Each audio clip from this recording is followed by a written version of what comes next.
माध्यम से 3 दिवसीय ध्यान साधना शिविर का कार्यक्रम है। प्रसंग है अरण्य कांड का। संवाद है भगवान राम और माता सबरी का। हम लोगों का भाग देखिए कितना अच्छा है। विद्वान ने कहा वर्क इज वर्शिप, कर्म ही पूजा है। किसी का कर्म इतना बढ़िया है, अगला जन्म का संस्कार। आज देखिए कितना बढ़िया गाड़ी है, सब अनुकूल है। और किसी ऐसे आदमी का कर्म है, ना तो रहने के लिए बढ़िया घर है, ना ही खाने के लिए बढ़िया से दाना मिलता, पहनने के लिए ना वस्त्र मिलता, तरस रहा है, तड़प रहा। लेकिन अगला जन्म का जो फल है और इस जन्म में वह संस्कार उच्च कुल में, भगवान ने कहा श्रीमताम गहे सुचिना पवित्र कुलम। अगला जन्म का यदि आप थोड़ा सा भी बीच का संस्कार है, सबसे पहले विशाल स्वर्ग के सुख को भोगेंगे। फिर किसी श्रीमान सुचि के घर में जन्म लेंगे और जन्म लेने पर वह 4 काम करेगा। 1000 कामों को छोड़कर समय में स्नान करेगा, लाखों काम को छोड़कर समय में वह भोजन करेगा, और करोड़ काम को छोड़कर अपने हाथ को दान में आगे बढ़ाएगा।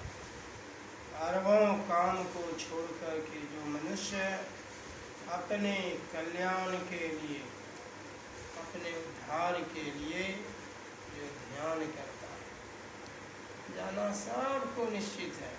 अभी यह माता जी थी, कहाँ चली गई कोई जानते हैं? कुछ दिन पहले हमारे साथ में थे, लेकिन अभी कहाँ चला गया? कवि ने कहा धना निगमो अशुवस्त गोष्ठे नारी गृह द्वारे सखा शमशाने देहं चिताय धर्मो गो गच्छति जीव एका। क्या जाएगा? हमारे साथ में ना तो धन जाएगा, ना बेटा और ना बेटी। दुनिया में सब हमको ठगा है, एक दिन हम किसी को ठगेंगे। लेकिन हमारे कर्म, शुभ कर्म और अशुभ कर्म, यही दोनों मेरे साथ जाएगा। कर्म प्रधान विश्व करी राखा, जो जस करहि सो तस फल चाखा। नचिकेता का कर्म देखिए, यमराज के पास चला। प्रहलाद का कर्म देखिए, आग में लेकर के होलिका बैठ गई, लेकिन बाल नहीं बिगड़ा। हाथी से चपवाने का काम किया, कुछ बिगड़ नहीं पाया। और वह नचिकेत प्रहलाद नहीं है दुनिया में। आज देखिए उसकी कीर्ति।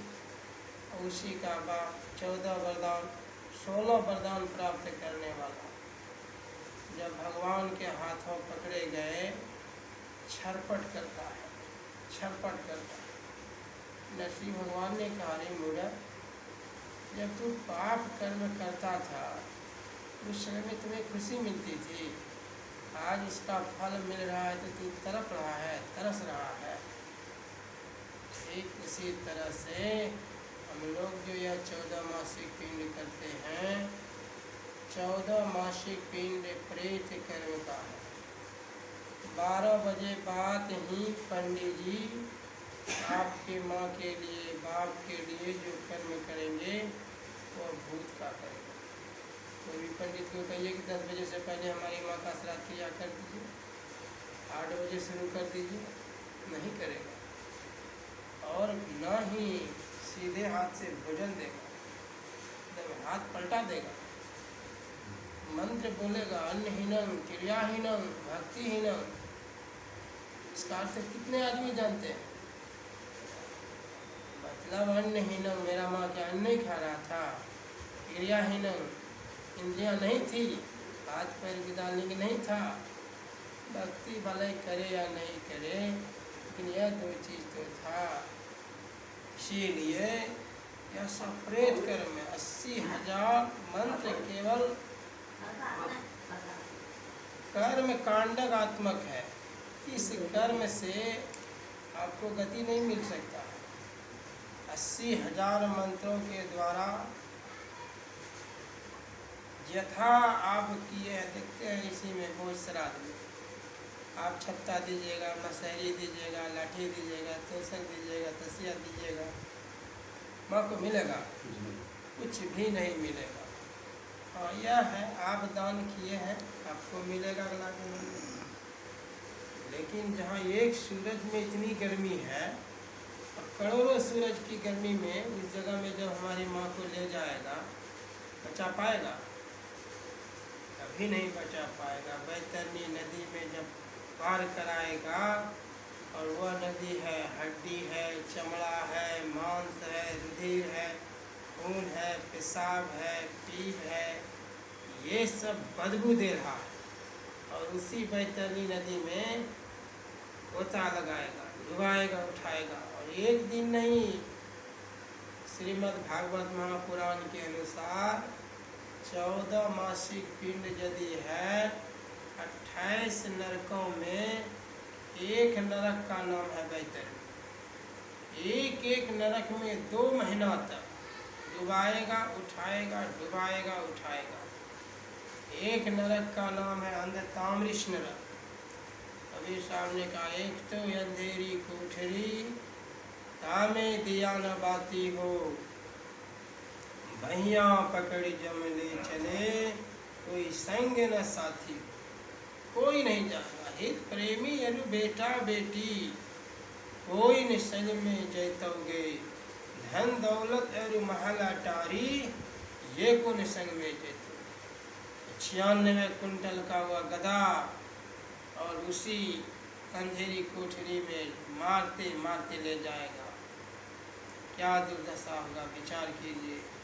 ये दूसरे तीसरे नरक का नाम है तप्त सुरभि नामक नरक। वह तांबे की जलती हुई धरती है। जिस तरह से आग की भट्टी में चावल, भुजा, धान उसनते हैं, खचकने लगता है, खौलने लगता है, कड़कने लगता है, उसी तरह का वह धरती में आपको दौड़ाएगा। और 1-2 किलोमीटर की नहीं, वह नरक की यातनाएं 96 योजन का है। विचार कीजिए, कितना दिन तक आपको वह तय करना होगा, केवल 2 महीने में। ऐसा ऐसा सब दुर्दशा होगा कि हम लोग सुन रहे थे। बहुत आदमी जब मरता है तो क्या कहता है, हम तो फलाना का माँ है, फलाना का बाप है, ऐसा हो जाए।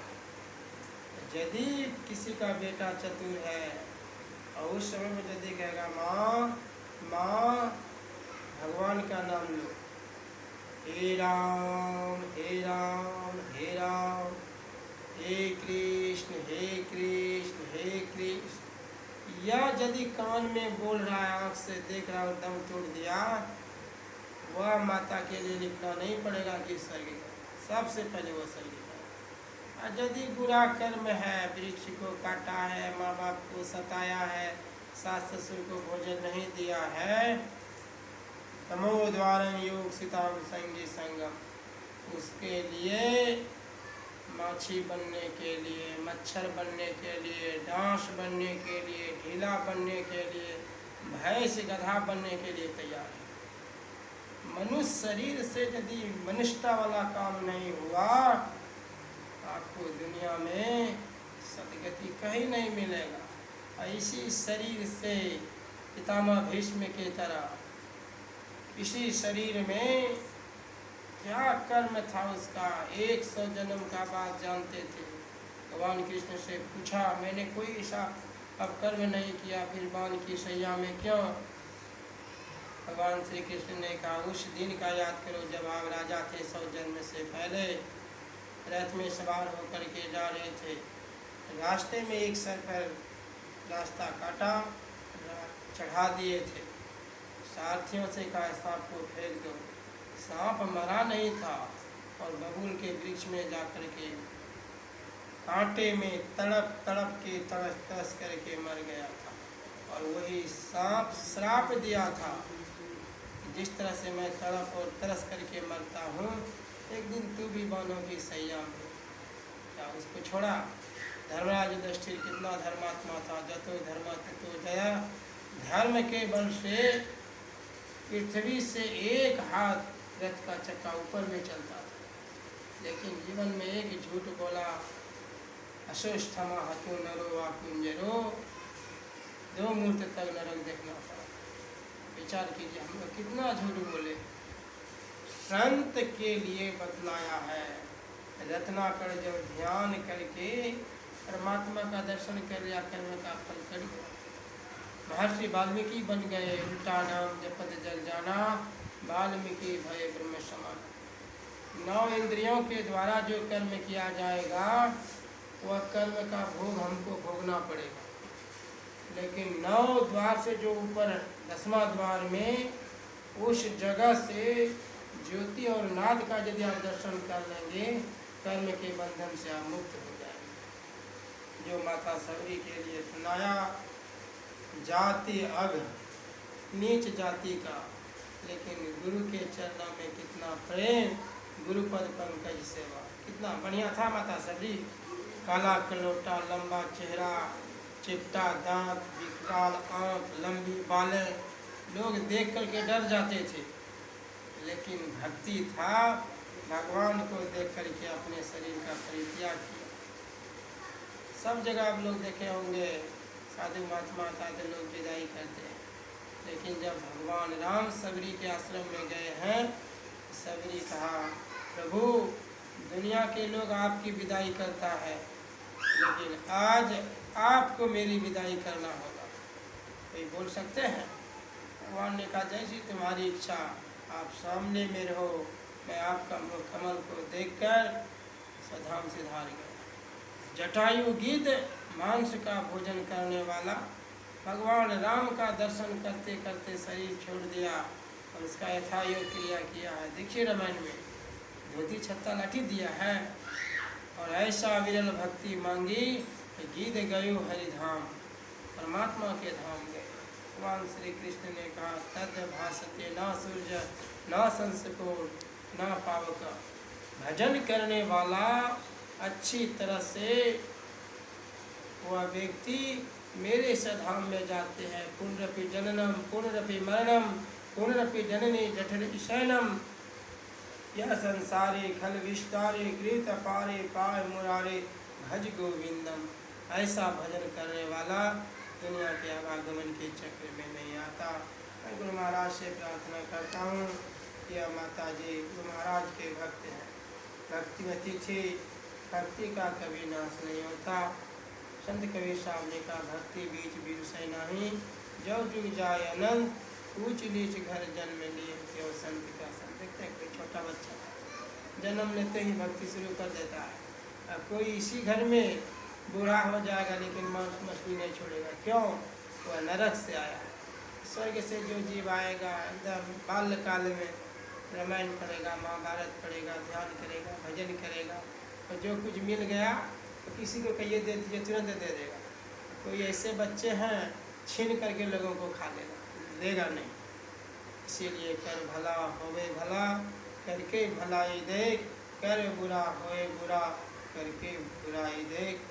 आज आप थोड़ा लुटाए हैं, स्वामी विवेकानंद ने कहा, आज यदि इस हाथ से 10 दान किए हैं तो आपको मल्टी-1000 30,000 गुना बन करके आपको मिलेगा। और इस जन्म में एक बार पाप किए हैं, 30,000 बार बन करके वह पाप का दुख को भोगना पड़ेगा।